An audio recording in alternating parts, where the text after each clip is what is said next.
Gente, bom dia para todos aqui no presencial, bom dia para você que está no online.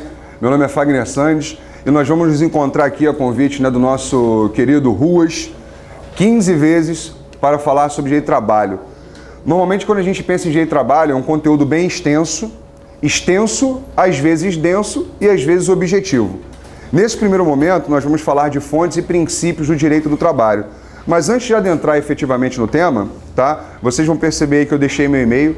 Qualquer eventual dúvida que vocês tenham, tá? Pode mandar e-mail à vontade, fagnersandes@gmail.com. Se eu não responder para você no mesmo dia, fique tranquilo que no prazo máximo de 72 horas eu responderei, ok? Se eu não responder, você reitera, que às vezes são muitos e-mails para responder, às vezes vai passando, tá? Mas manda tranquilo que eu tiro qualquer dúvida.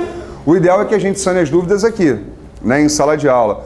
Pensei isso, pensei aquilo, Fagner, não entendi bem. A gente tenta de uma outra maneira, ok? Tento uma maneira, tento na segunda diferente, tento a terceira diferente. Para a quarta eu não vou, a gente para e faz uma oração, né?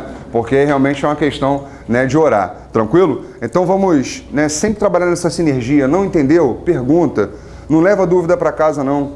Ou, eu tenho vergonha absoluta de fazer pergunta em sala de aula. Manda e-mail. Só não fica com a dúvida, né, inserida aí no seu âmago, porque vai que é aquela questão da prova. Pô, a minha vergonha me fez perder uma questão. Você sabe como é que funciona o TRT? Uma questãozinha simples que você perca, você poderia estar lá em centésimo na classificação, perdeu aquela questão, bom, você vai para 1000 na classificação. Faz uma diferença absurda. Então, TRT, né, em especial quando a gente pensa em FCC, que é quem domina, né, os concursos em geral para TRT, é ir para a prova para gabaritar, né, para arrebentar. Esse é o nosso foco aqui, é para a gente destruir a banca, entendeu, Luiz? Então vamos com força, vamos junto aí nessa, tá? Bom, gente, vamos começar então falando aí sobre a questão das fontes de trabalho. Mas antes de falar das fontes, o que é o direito do trabalho? O que a gente pensa de trabalho? Normalmente, quando as pessoas falam direito do trabalho, normalmente você pensa o seguinte: empregado e empregador. Será que está certo, dentro da conjuntura atual, né, considerando a globalização, todos esses fenômenos que a gente, né, está percebendo no dia a dia, falar que o direito do trabalho é realmente um ramo do direito, e diga-se de passagem, é um ramo do direito privado, pode responder isso em prova tranquilamente, embora haja uma certa controvérsia, essa controvérsia não é tão pesada assim para você, na verdade, ter dúvidas na hora da prova. Por quê? A doutrina esmagadora diz que é um ramo do direito privado. Muito embora haja uma autonomia da vontade reduzida, por que autonomia da vontade reduzida?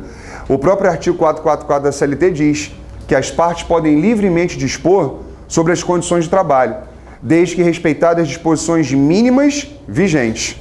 Ou seja, eu posso sim negociar condições de trabalho. O que eu não posso efetivamente é ter uma autonomia da vontade absoluta. Então ela é relativizada ao quê? Pela intervenção do Estado. Nós vamos perceber no decorrer do curso que o direito do trabalho ele é regido por maioria de normas de ordem pública, ou seja, aquelas normas que são impostas pelo Estado e que mesmo que o trabalhador queira, ele não pode abrir mão, em razão de um princípio que nós vamos detalhar, chamado princípio da irrenunciabilidade ou indisponibilidade. Então cabe ressaltar o seguinte: empregado e empregador realmente são efetivamente focos do direito do trabalho, mas não exclusivamente. Eu tenho certeza que vocês já escutaram uma máxima que diz o seguinte: todo empregado é trabalhador, mas nem todo trabalhador é empregado, não é isso? Quem estuda, isso aí tem que estar, né, na nossa alma, para quem estuda TRT. Todo empregado é trabalhador, mas nem todo trabalhador é empregado. E será que realmente nós vamos aqui, durante 15 encontros, falar somente de empregado e empregador, direitos e obrigações envolvendo esses daqui? Claro que não. Nós vamos estender, nós vamos muito além. Nós vamos falar de estagiário, né, a lei do estágio. Nós vamos falar de avulso, né, e dentre outros. Logo, o direito do trabalho, então, não é um ramo que regula tão somente as relações entre empregado e empregador. Conceituando de uma forma básica, em apertada síntese, o direito do trabalho, nós vamos definir da seguinte maneira: o direito do trabalho é o ramo do direito privado que, através de normas, regras e princípios, regula as mais variadas relações de trabalho, que não sejam regidas por diplomas especiais. como é o caso, por exemplo, de um contrato de prestação de serviço, regido pelo Código Civil, uma relação de consumo, que é pelo Código de Defesa do Consumidor, ok? Então vamos ampliar o nosso horizonte, porque nós vamos falar de diversos outros trabalhadores e não somente empregados e empregadores. Mas para entender isso tudo, a gente tem que saber de onde provém, efetivamente, né, o direito, aquelas fontes do direito do trabalho, aquilo que é o diploma de regulação. Por isso, vejam vocês, quando nós falamos de fonte de direito do trabalho, nós queremos saber exatamente a emanação do direito, de onde vem o direito. Num primeiro momento, considerando um conceito amplo de fonte, fonte é tudo aquilo que dá origem a algo, correto? É a origem de algo. Só que no caráter mais restrito possível, que é o que nos interessa, por isso aqui, ó, o conceito jurídico, fonte, nessa acepção, é aquilo que vai dar origem ao quê? Aos direitos e obrigações correspondentes às mais variadas relações de trabalho, ok? De uma forma ampla, o conceito jurídico seria isso, seria esse. Eu gosto muito da lição da Alice Monteiro de Barros, né? Alice Monteiro de Barros, não sei se vocês conhecem, ela tem um curso, né, de direito de trabalho, era uma desembargadora do TRT da Terceira Região de Minas Gerais, né? Saudosa Alice, faleceu em julho do ano passado, né? E tem uma obra maravilhosa que é o curso de Direito de Trabalho, publicada pela editora LTR.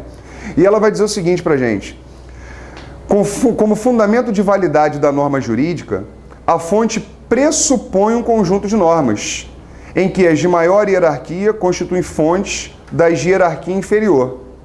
Finalmente, por fonte, entende-se ainda a exteriorização do direito, os modos pelas quais se manifesta a norma jurídica. Então dá para a gente perceber que existe aqui uma divisão entre fonte material e fonte formal pela lição dela. Porque ela não falou de pressuposto ali na lição? Olha aqui, ó. Pressupõe, a fonte pressupõe um conjunto de normas. Olha o que a gente percebe, gente. Na classificação tradicional, eu tenho fonte material e fonte formal. O que é a fonte material, propriamente disso? Caiu em prova, fácil de responder. Fato material são todos os fatores políticos, sociais, econômicos, que na verdade vão dar ensejo, vão na verdade propulsionar a criação de uma norma. Então vamos imaginar o seguinte: uma greve. O trabalhador pode fazer greve? Pode ou não pode, gente? É garantido pela Constituição? É garantido pela Constituição, não é isso? Está lá no artigo 9º da nossa Constituição Federal. Claro, tem todos os requisitos adjacentes ao exercício desse direito, previsto em lei específica, né, que nós vamos apreciar no momento oportuno quando falarmos de direito coletivo. Mas no primeiro momento, perceba você que a greve nada mais é do que um instituto que é estudado dentro de uma forma de solução de conflito chamado autotutela. O trabalhador quer melhoria salarial e o empregador fala assim: não vou dar melhor condição salarial nenhuma. O que você faz? Vamos fazer greve? Aí vai lá, assembleia no sindicato, toda aquela deflagração dentro do que é previsto em lei e começa a greve. Veja você, a greve seria então, dentro da perspectiva que eu estou aplicando aqui agora, uma fonte material ou uma fonte formal? Porque veja, a fonte formal, efetivamente, são as normas. Ou seja, aquilo pelo qual é exteriorizado a conduta dos trabalhadores e dos tomadores de serviço em geral. Aquilo que realmente vai determinar o que deve e o que não deve ser feito. Ok? Então, nesse pensar, a greve seria uma fonte material ou uma fonte formal? O que vocês acham? E aí, é um movimento, não é um movimento? É um movimento dos trabalhadores, que vai dar origem, nós vamos ver, se for o caso, a uma convenção coletiva de trabalho. Ou, se não for possível, a negociação coletiva. Aí nós vamos, segundo a Constituição Federal, para a arbitragem coletiva. A Constituição autoriza a arbitragem no direito coletivo. E se não for possível a arbitragem, aí instaurar-se-á o chamado dissídio coletivo. Tranquilo? Então vejam bem, qualquer uma dessas daqui vai ser fonte formal. Mas em decorrência o quê? De uma fonte material, que foi aquele movimento que, na verdade, ensejou todas essas formas de composição de conflito coletivo. Tranquilo isso? Às vezes a gente pensa incorretamente e vai entender o seguinte: olha, É através do dissídio coletivo tão somente que se resolve conflitos coletivos. Está errado pensar assim. O dissídio coletivo é a última instância de solução de conflitos coletivos. Por quê? O que é um conflito coletivo? A categoria dos trabalhadores quer e a categoria dos empregadores não quer. Está aí o conflito. O que é o conflito? Nada mais é, vocês vão ver isso melhor em processo com a Kelly, né? Do que uma pretensão resistida. Não é isso? Da origem, então, aquela palavra lide, aquela palavrinha que a gente tem que guardar. Então, os trabalhadores querem uma melhora salarial e os empregadores não querem conceder. Tem conflito, senhores? Tem ou não tem? Vamos acordar, gente. Já sabe de manhã, o dia está bonito. Vamos lá. Tem ou não tem conflito? Tem conflito. Como é que eu soluciono esse conflito? Vamos tentar negociar? Vamos lá. Os sindicatos empregadores, os sindicatos empregados sentam lá naquela mesa redonda e começam, não, isso, aquilo, tal. Não chegaram a um denominador comum. Continua o conflito? Continua. É o artigo 114, parágrafo 2º da Constituição Federal. Vai dizer o seguinte, olha, as partes podem eleger o quê? Árbitros.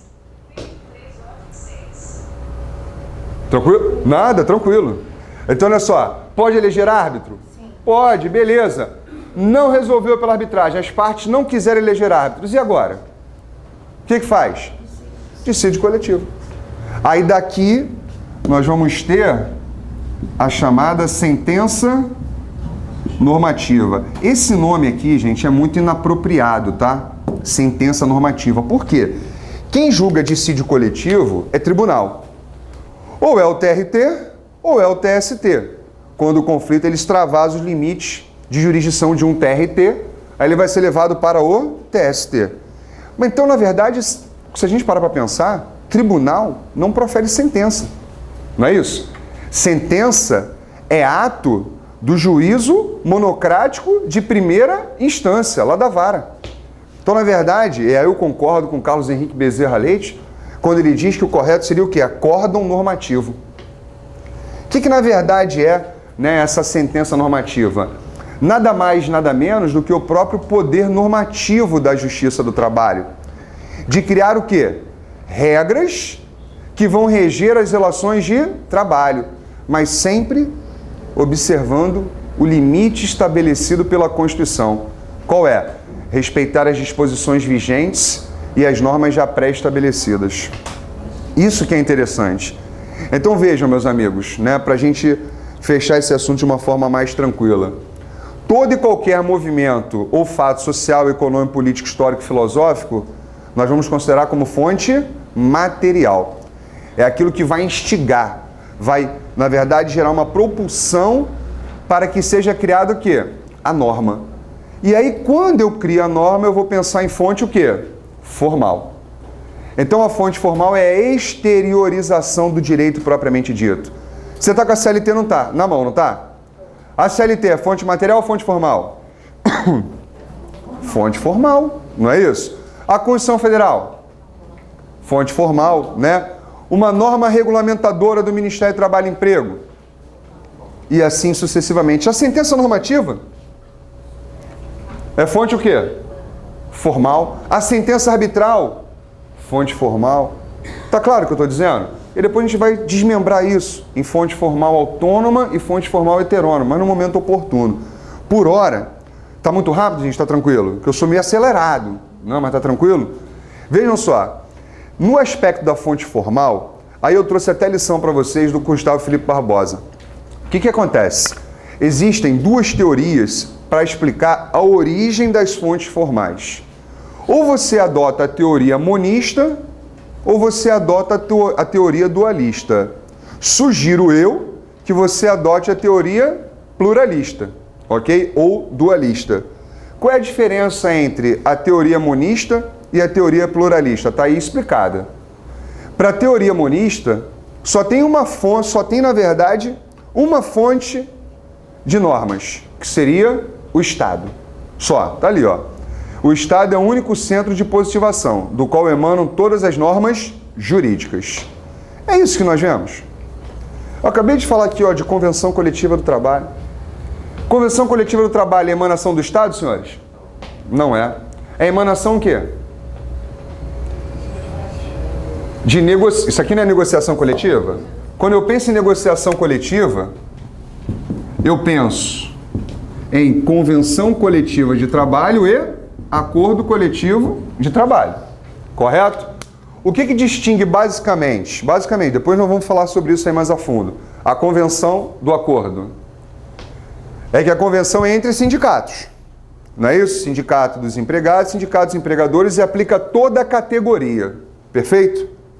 E o acordo é entre sindicato e uma ou mais empresas, o qual será aplicado não para toda a categoria, mas no âmbito da empresa ou empresas acordantes. Então ele tem o quê? Uma incidência mais restrita do que a convenção coletiva de trabalho.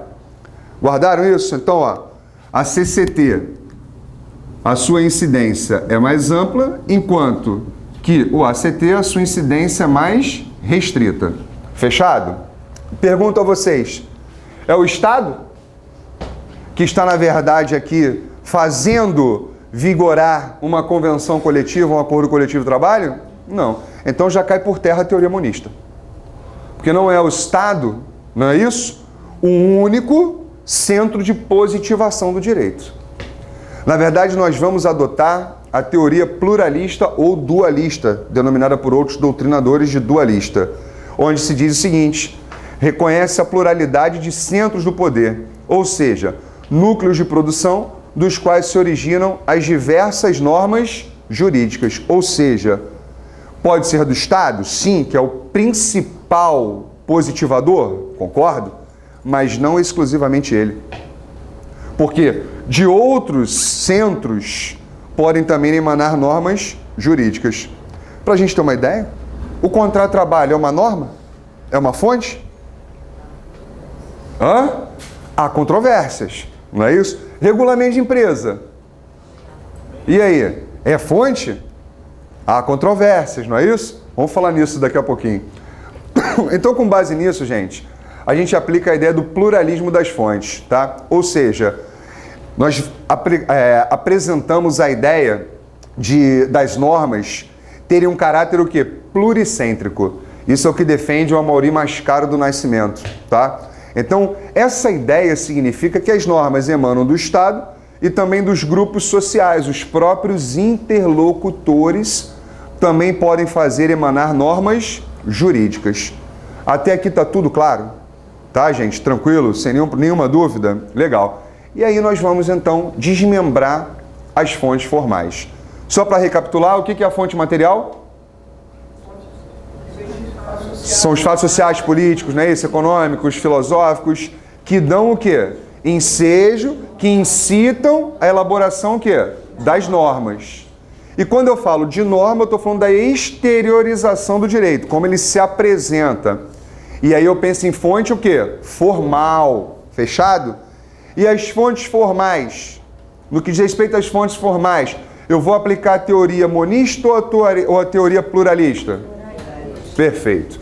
As fontes formais, elas são desmembradas em autônomas e heterônomas. Na verdade, assim, a depender, né, da obra que você esteja lendo, do livro que você esteja lendo, você vai perceber o seguinte: tem doutrinadores que vão falar, não, as fontes são diretas ou indiretas, as fontes são mediatas ou imediatas, as fontes são formais, né, de explicitação ou, na verdade, fontes formais de determinação. Tem variadas classificações.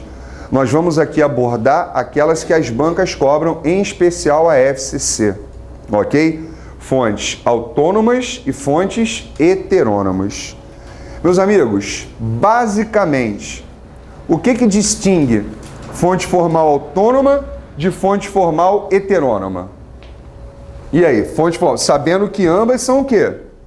Normas que provêm do Estado ou dos próprios interlocutores, correto? Mas o que distingue substancialmente, lá no cerne, a fonte formal autônoma da fonte formal heterônoma? Simples, simples. Olha aqui, ó. Estou definindo para vocês de uma forma bem básica, bem simplória. As autônomas são oriundas diretamente dos próprios interlocutores sociais. Isto é, guardem essa parte final, sem a interferência de um terceiro ou do Estado. Definição do Carlos Henrique Bezerra Leite, ok? Então vejam, as fontes formais autônomas são aquelas em que os próprios interlocutores negociam as regras de conduta que vigorarão então naquelas relações. Tá tranquilo? Olha os exemplos que nós temos: acordo coletivo de trabalho, contrato coletivo de trabalho e, majoritariamente, o contrato individual de trabalho.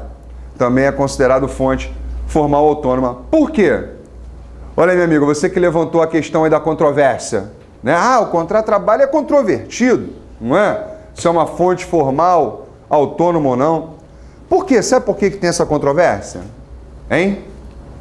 Alô, gente? Alô, tô aqui? E aí, por que tem essa controvérsia?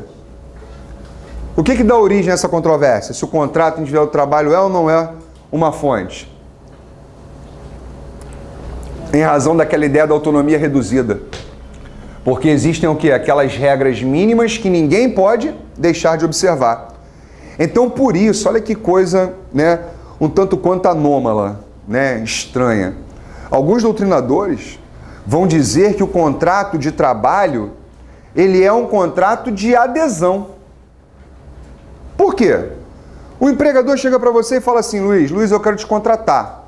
Está aqui o contrato. Aí você lê o contrato e fala: não concordo com essa cláusula. Aí ele vai falar assim para você: fila anda, próximo. Né? Não é isso? Então, o que você faz? Ou você assina e é admitido, ou você não assina e não é admitido.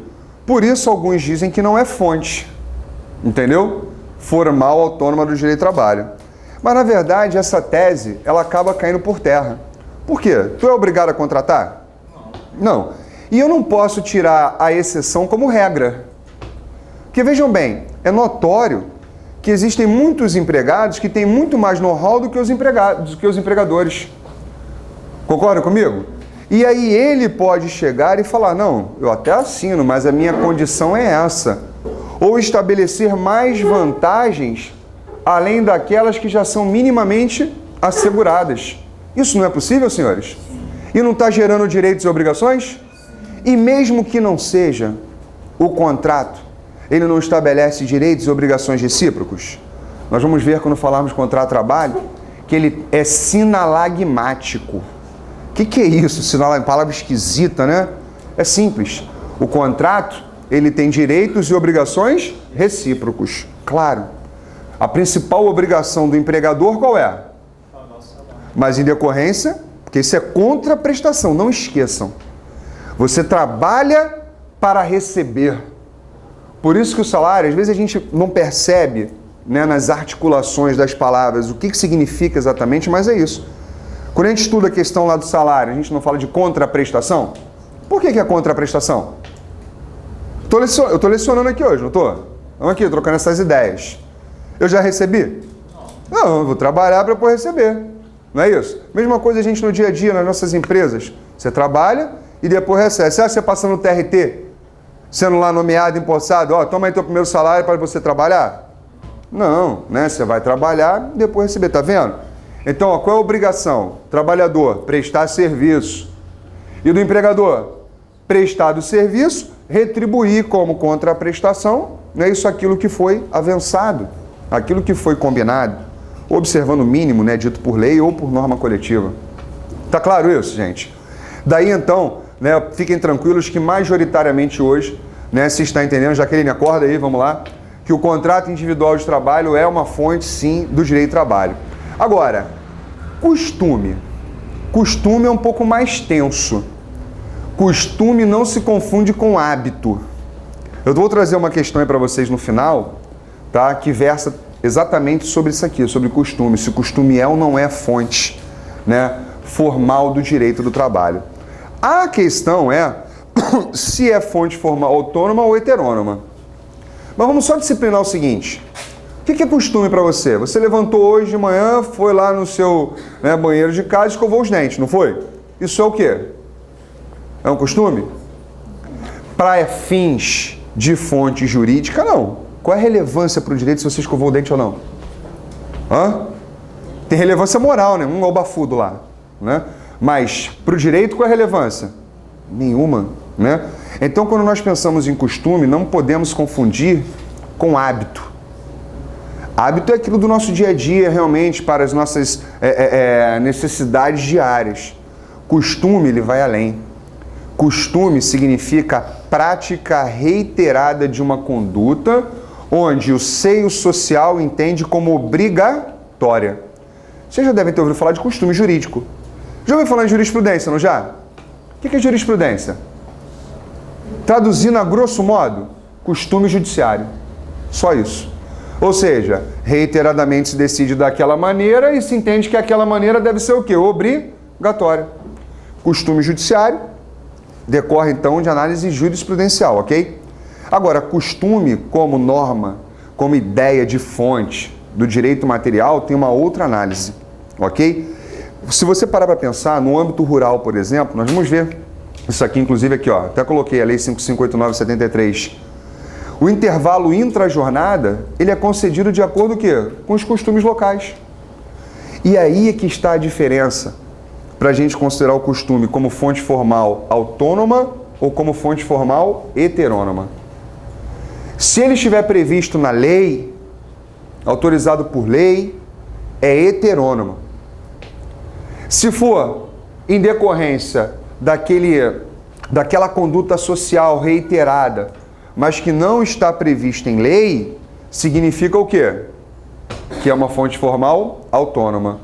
Por exemplo, vamos supor que uma determinada empresa, veja, não tem obrigação nenhuma por lei, nem por norma coletiva. Ela todo dia, às 16h45, dá 15 minutos de intervalo, né, para lanche dos funcionários. Ou 10 minutos, seja lá o que for, ok?